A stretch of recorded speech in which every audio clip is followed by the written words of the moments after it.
ये सच्ची घटना है राकेश जी की। राकेश जी की उम्र 55 साल है और उनकी 3 दुकानें हैं। तीनों दुकानों पे, एक पे राकेश जी बैठते हैं, एक पे उनका छोटा लड़का और एक पे उनका बड़ा लड़का बैठता है, और तीनों कपड़े की दुकानें हैं। राकेश जी के पूरे परिवार में 6 सदस्य हैं। एक राकेश जी, उनकी पत्नी, 2 बेटी और 2 बेटे।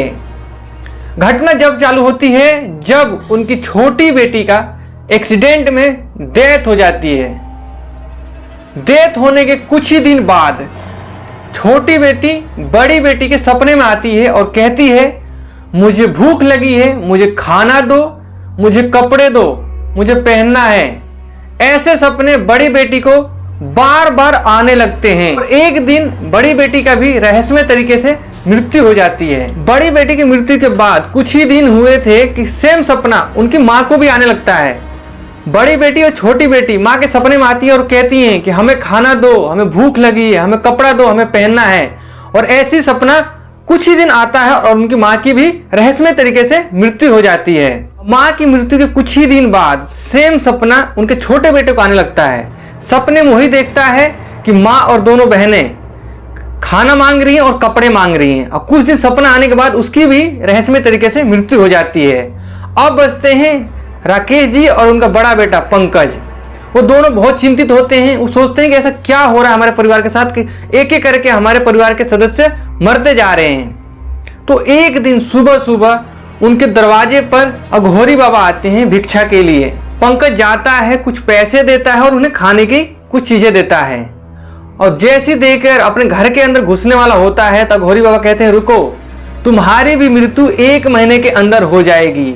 ये सुनकर पंकज डर जाता है और अघोरी बाबा से पूछता है, बाबा ऐसा क्यों, आपने ऐसा क्यों कहा कि मेरी मृत्यु 1 महीने के अंदर ही हो जाएगी? तब अघोरी बाबा कहते हैं, तेरी क्यों, तेरे परिवार में पहले भी 4 लोगों की रहस्यमय तरीके से मृत्यु हो चुकी है। ये सुनकर पंकज डर जाता है और कहता है, बाबा आपको कैसे ये पता? वो कहते हैं कि तुम्हारे पिता और तुम्हारे पूरे परिवार ने जब छोटी बेटी का डेथ हुआ था तो उन्होंने ना उसका क्रियाक्रम किया और ना ही उसका पिंडदान किया था। इसलिए वो बार बार सपने में आती थी और कपड़े और खाना मांगती थी, और ऐसे करते करते तुम्हारे परिवार में 4 लोगों की मृत्यु हो चुकी है। अगर तुम लोग अभी भी ये नहीं करते हो तो तुम्हारी भी और तुम्हारे पिता की भी मृत्यु हो जाएगी। ये सुनकर पंकज डर जाता है और कहता, बाबा इसका उपाय क्या है? तब अघोरी बाबा बताते हैं कि तुम दोनों को जितना जल्दी हो सके काशी चले जाना चाहिए और वहां पर जाकर अपने 4 सदस्यों का पिंड दान करना चाहिए। उसके बाद गरीबों को कपड़ा दान जरूर करना चाहिए। अगर ऐसा करते हो तो तुम दोनों को कुछ भी नहीं होगा। पंकज सेम ऐसी करता है और उसे कुछ भी नहीं होता है। तो दोस्तों, ये कहानी आपको कैसी लगी? इस कहानी को इंस्टाग्राम पे भेजे हैं मुझे प्रकाश जी ने। तो दोस्तों, आपके पास भी कोई ऐसी कहानी है तो मुझे इंस्टाग्राम पे सेंड कर सकते हैं।